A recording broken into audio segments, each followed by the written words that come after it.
Every sales organization finds themselves at a point where they have found some success and then they want to take it to the next level.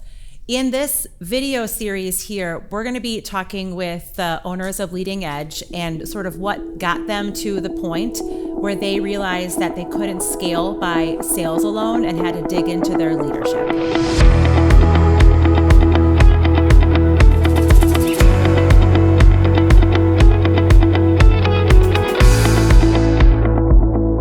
Can you guys start and explain what brought, like, when you started your business until we get to about 2021? I started this working for a company like shortly after college. They did fundraising for high school sports teams, and I fell in love with it. It was something I was like, yeah, this is what I was made to do. It's sports, it's numbers, and I was doing really well at it. And then about 9 months in, that company actually declared bankruptcy. So I decided to take the leap and do this on my own, and it worked out really well. We started growing pretty quickly. So about 2 years in, I realized that I don't have enough time to do all the things that I need to do for the coaches, and went on a recruiting trip to San Diego to go see Todd and see if I could sweet talk him into coming on board. Kind of our focus, from the beginning was we were just going to outwork everyone, so we were going to see more coaches, get in front of more people, do more sales calls than anyone else in the space. And, I think that's what, led to like our initial success. We started bringing on people. We had to put more systems in place, uniformity. And then as we continue to grow, maybe before COVID, we started building technology because we knew, to automate more and more things would free up more time for our salespeople to be in the field, right? So we always wanted to have our salespeople focused on revenue generating things versus paperwork or tasks that salespeople hate doing. If it's not broke, don't fix it. Just kidding. Okay, so this brings us up to COVID, and then you chose to invest where other people would have said we need to scale back and just get lean with our expenses. So can you kind of explain? I know the fundraising you do, you're in schools, you're face to face, and all the rules change.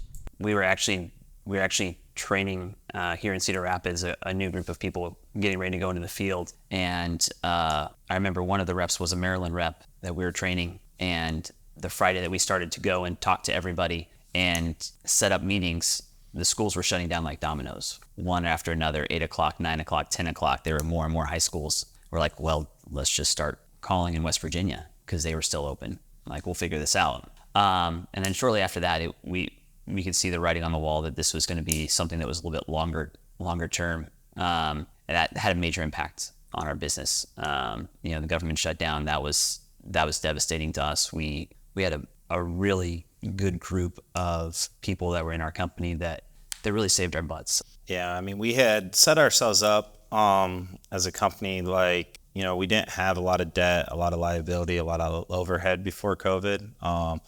So it wasn't as like we had to lay off like everyone under the sun. And, we knew that, we had started technology in 2018, and everyone else in the industry was kind of forced into it after COVID. And it was already part of our culture in doing that. So we knew we had that competitive advantage over the competition. So we really wanted to take advantage of that right out of the get-go. And, one of our bottlenecks before was building enough leaders to train new people as they came in. So we knew that was a bottleneck that we needed to fix. So, what better time than, in the current. And I never actually asked you this. So did you look at other leadership training, or did we just happen to connect at the right time? And we were sort of because what happens for most sales organizations is they're doing sales training, and they're like, we know we should do leadership training, and they know that it's good, but it's never urgent. Me and Scott both have background in training and developing sales leaders. The problem with us doing it on our own is, we were wearing too many hats as is. So for us, a lot of times, having someone come in and help focus us, and actually, put deadlines on, something that we know is important that we want done is helpful for us. We had been in some leadership things before, but there was a time period that elapsed. And it's like, yes, these are all things that we know and remember, but maybe more difficult for us to teach at this point. Okay, so we are at this point. Your business took a really big hit, right? You guys are being very lean with what you're doing. And then we have a conversation and you actually decide to invest in your sales leaders and in your business as a whole. So what made you take that risk? Because it was a risk.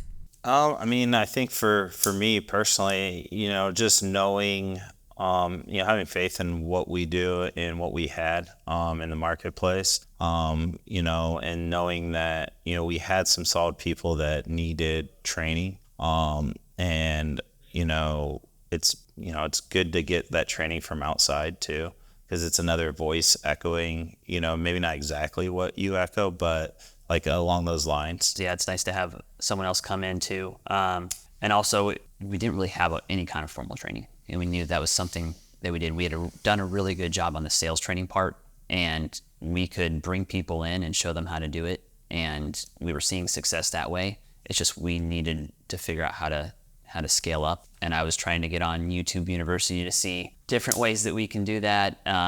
And this seemed like a very good, it fits all the things that we need to do. And we probably just need to take that jump and invest and spend that time. And the worst thing that's going to come out of it is our people are going to be trained up, and they're going to feel like love that we're investing time into them. So let's talk about that. Let's talk about people feeling good about being invested in. So 85% of millennials say that professional development is really important, and 71% say they will leave if they're not getting it at work. And so giving them the sales training is one thing. And how do you think it felt, or what did you feel from your reps when they heard you were investing in their development, not just to be better salespeople, but that they could be better equipped to lead? Yeah, at first I didn't know how they would take it. Having someone else come in front that's not part of the company, because we have a pretty fun culture, a pretty good culture. Everyone's kind of tight knit. But I think once we started, we saw buy-in right away.